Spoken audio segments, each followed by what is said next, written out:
Dan saat ini kita sudah bersama dengan anggota Paskibraka Nasional tahun 2023, perwakilan dari Provinsi DKI Jakarta. Ada Muhammad Fakih yang saat ini sudah bersama saya di studio Kompas TV. Selamat pagi Fakih.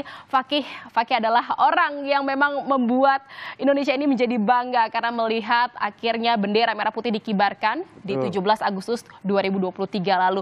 Boleh diceritakan bagaimana Fakih ini bisa terpilih menjadi anggota Paskibraka Nasional dari Provinsi DKI Jakarta. Oke, terima kasih Kak. Mungkin singkat ceritanya itu saya masuk ke eskul Paskibra sekolah. Itu awal mulanya saya bisa mengenal Paskibraka. Jadi saya itu diajak oleh kakak pembina saya untuk mengikuti seleksi pada saat itu. Pada saat itu seleksi tingkat kota di Jakarta Utara. Kami itu mengikuti seleksi, kemudian mempersiapkan juga dari PBB, kemudian psikotes, wasbang, kemudian fisik.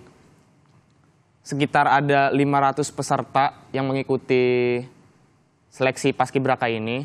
Kemudian kami dikirim ke provinsi setelah itu sebanyak 6 pasang, 12 orang.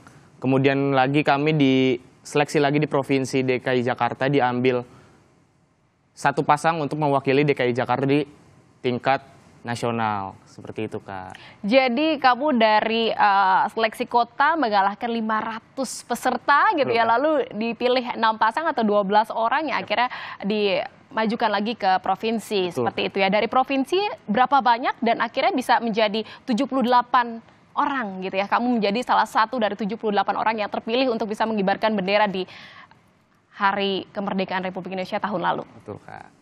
Jadi kami itu di provinsi ada 44 orang, di mana ada 22 putra dan juga 22 putri.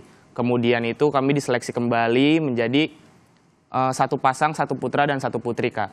Karena sekarang Indonesia memiliki 38 provinsi, jadi Paskibraka Nasional ini mengambil dari seluruh provinsi itu 1 pasang. Yang berarti ada 78 Paskibraka. Jadi ada 38 putra dan juga 38 putri seperti itu.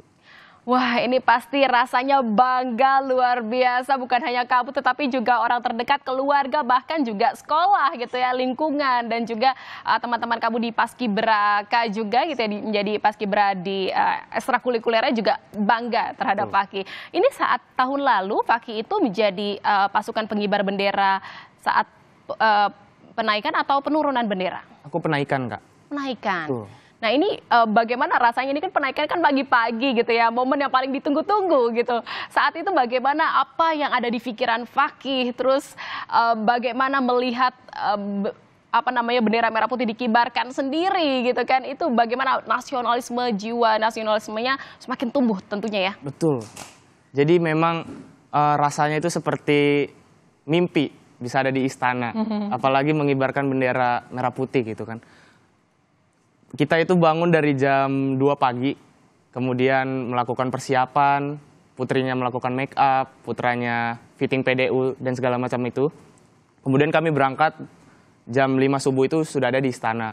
Jadi kemudian yang bikin deg-degannya lagi itu pas surat keputusan penugasannya Kak. Jadi tuh posisi itu diinformasikan itu H-1 jam sebelum pengibaran. Siapa pembawa bakinya, siapa pembentang benderanya, siapa penahan benderanya, dan siapa juga pengerek benderanya Kak. Seperti itu. Itu di H-1 jam di hari yang sama? Di hari yang sama Kak. Wow, ini surprise tentunya ya. Betul Kak. Nah ini deg-degannya beda dong tuh. Beda Kak, betul. Jadi kita diposisikan di mana saja pun kita harus sudah siap.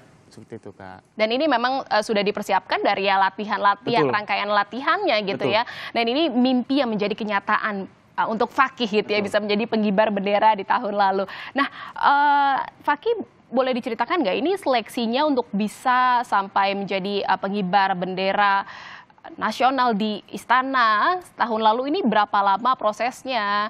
Terus juga apa saja latihan-latihan yang memang Fakih sudah jalani untuk akhirnya bisa terpilih? Betul Kak. Jadi kurang lebih itu selama 3 bulan Kak kita Kak. Jadi mengikuti tes di tingkat kota, itu ada tes parade, kemudian fisik, kemudian wasbang, TIU atau tes intelijensi umum gitu. Kemudian kami itu mengikuti lagi di provinsi. Di provinsi pun kami sehabis terpilih menjadi seorang calon paskibraka, itu pun kami tetap mengikuti kegiatan pelatihan di DKI Jakarta terlebih dahulu, Kak, seperti itu. Sebelum kami tanggal 15 Juni itu dikirim ke nasional mengikuti karantina di Cibubur, seperti itu, Kak. Karantinanya berarti 1 bulan lebih. Betul. Ya, 1 bulan lebih 2 hari. Betul. Dari 15 Juni. Nah, itu kan sepertinya yang dialami, walaupun memang karantinanya panjang dan juga persiapannya juga lama. Betul, gitu ya. Kak. Tetapi ini adalah mimpi dan juga harapan yang diinginkan oleh semua orang untuk bisa menjadi pengibar bendera seperti Fakih Betul, Kak. di Istana Merdeka Jakarta gitu ya. Waktu itu kan secara nasional, dan sekarang ini kan tahun ini memang berbeda gitu ya. Kalau dari Fakih sendiri melihatnya bagaimana gitu kan jadi pengibar bendera tahun lalu dengan teman-teman yang mungkin sekarang nanti akan bertugas di pengibar bendera di tahun ini, karena kan memang ini adalah yang ditunggu-tunggu juga, ada 2 pengibaran bendera yang dilakukan secara bersamaan secara nasional ini. Betul, Kak. Yang saya lihat juga senang juga bisa melihat adik-adik kita yang sekarang tahun 2024 bisa mengibarkan bendera di ibu kota Nusantara yang baru gitu. Tapi saya juga merasakan hal yang sedih juga karena Kenapa sedih? angkatan saya ini menjadi angkatan yang terakhir mengibarkan bendera di Istana Jakarta, Kak. Seperti itu. Betul, Kak. Wah, ini benar-benar ya haru, bangga, ini campur aduk jadi Campur satu. aduk. Nah, kalau Fakih sendiri memang sebelumnya pernah menyangka nggak sih, atau memang udah ada tujuan dan harapan dari kecil, pingin banget jadi pengibar bendera di istana ya, seperti itu? Karena kan memang ini prosesnya tidak mudah, dan tadi juga sudah diceritakan seleksinya panjang sekali, terus juga mengalahkan berapa pesaing lainnya.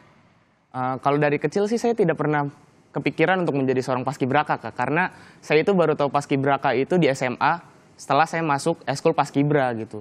Jadi memang saya awalnya itu saya ingin mencoba juga. Alasan saya ikut paskibraka juga karena saya ingin membanggakan kedua orang tua saya juga, mencari prestasi lah istilahnya gitu. Tanpa disangka-sangka memang rezekinya saya di paskibraka gitu, Kak. Karena emang saya itu sebetulnya atlet basket. Wow.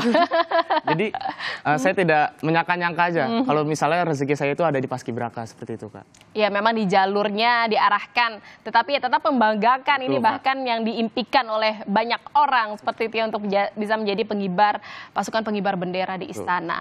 Nah, kalau dari Fakih sendiri apa sih momen yang paling tidak dilupakan atau paling terkenang gitu di pikiran Fakih sampai saat ini? Yang paling terkenang di saya adalah pada saat kita menjalani karantina di Cibubur, Kak.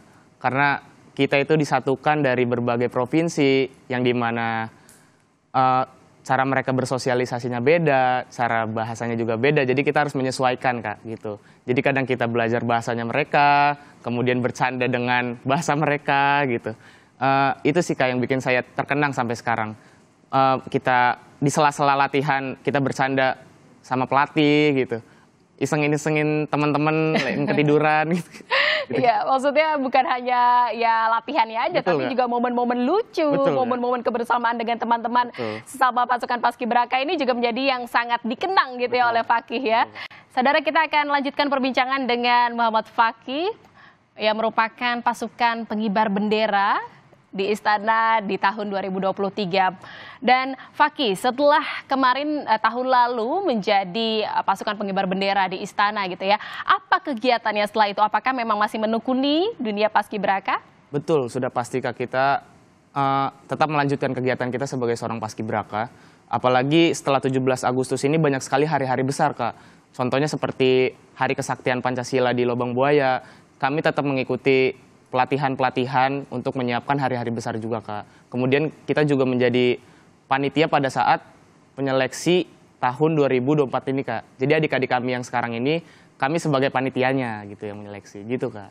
Jadi memang tetap berkecimpung ya di Betul, dunia paskibraka. Tetapi kan yang menjadi poin penting bukan hanya menjadi pasukan pengibar bendera, tetapi juga akhirnya bagaimana kita sebagai masyarakat Indonesia semakin nasionalis, Betul. semakin cinta akan tanah air, akan Indonesia. Ini boleh nggak diceritakan oleh Fakih, bagaimana akhirnya Fakih setelah menjadi pasukan pengibar bendera ini, kecintaannya seperti apa, seberapa besar kepada Indonesia? Betul, Kak. Menjadi paskibraka itu tidak hanya sebagai baris berbaris dan mengibarkan bendera, Kak. Cuma bagaimana kita setelah pengibaran itu. Apakah kita tetap menerapkan nilai-nilai Pancasila kita? Kita kan pasti dipertanyakan bagaimana nasionalisme kita, seperti hal kecil seperti mengikuti upacara di sekolah, apakah kita hikmat, apakah kita fokus gitu mengikuti upacaranya. Jadi yang terpenting adalah bagaimana setelah kita mempertahankan nilai-nilai kita sebagai seorang paskibraka setelah pengibaran itu, Kak, gitu. Ada nggak poin berharga atau pengalaman berharga, pelajaran berharga yang didapatkan oleh Fakih setelah mengikuti atau menjadi pasukan pengibar bendera? Pasti ada, Kak. Apalagi kita ini sebagai seorang paskibraka dididik mentalnya, fisiknya, tidak hanya untuk jangka pendek, tapi juga jangka panjang, yang dimana kita diajari leadership, bagaimana simpati kita terhadap sekitar gitu.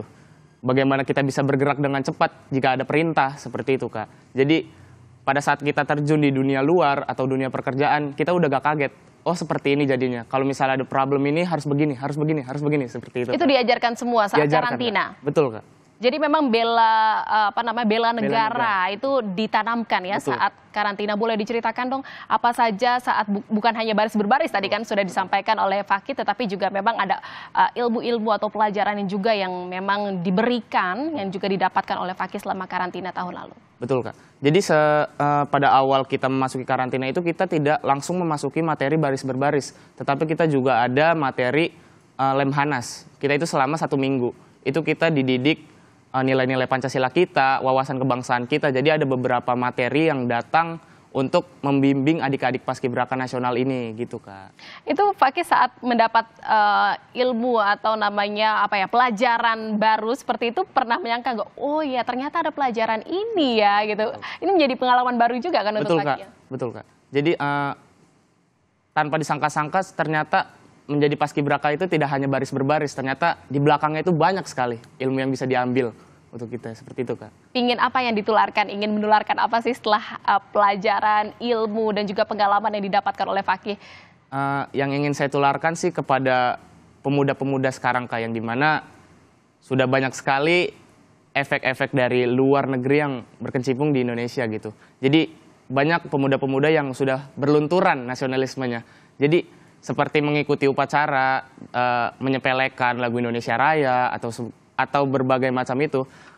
Apalagi kita melihat banyak sekali gangguan-gangguan seperti judi online, kemudian hal-hal negatif lainnya gitu. Jadi saya harap pemuda-pemudi Indonesia ini bisa menerapkan nilai-nilai Pancasilanya di kehidupan sehari-harinya, Kak. Wah, saya juga berharap gitu ya, jiwa nasionalisme dan juga positif optimisme dari Fakih ini bisa menular ke pemuda-pemuda dan juga generasi muda lainnya gitu ya, untuk bisa ya semakin cinta akan tanah air dan juga semakin bangga terhadap Indonesia, seperti itu ya Fakih ya. Fakih, tadi kan kita sudah lihat gitu ya, ada 2 persiapan yang memang sedang dilakukan jelang pengibaran bendera merah putih di momen Dirgahayu RI ini. Tadi bagaimana kamu melihatnya? Kalau tahun lalu kan kamu berada di situ gitu ya. Bagaimana kamu melihatnya? Melihatnya sih kayak mengulang kembali memori-memori yang lalu ya, Kak, sudah pasti. Apalagi kita melihat tadi di Istana Jakarta itu suasananya tidak beda. Yang hanya membedakan adalah dimulai dari persembahan-persembahan budayanya aja gitu. Cuma tidak ada yang membedakan, Kak. Kalau tadi kamu lihat ikut deg-degan juga nggak? Pasti, Kak. Pasti, Kak. Karena tahun lalu itu lagi momen siapa yang ditunjuk gitu. Betul, ya. Kak. Menunggu keputusan siapa yang akan membawa baki dan lain-lain ya, penugasannya seperti apa.